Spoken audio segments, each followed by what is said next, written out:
大多数的螃蟹都是左右爬行，横着走，这只螃蟹还能前后爬。你看这俩大钳子跟个挖掘机似的。你看这个毛兄弟，这是咋回事啊？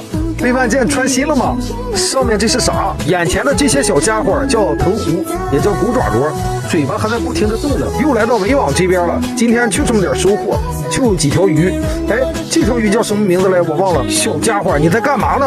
啊，什么情况？没反应吗？这还是个小姐姐，收了它。这个海螺壳上面好多的刺，这在海里谁敢靠近它？扎手啊！不过还挺好看的，就送给点红心的小可爱们吧。石头下面有个小家伙，出来，是个小螃蟹啊！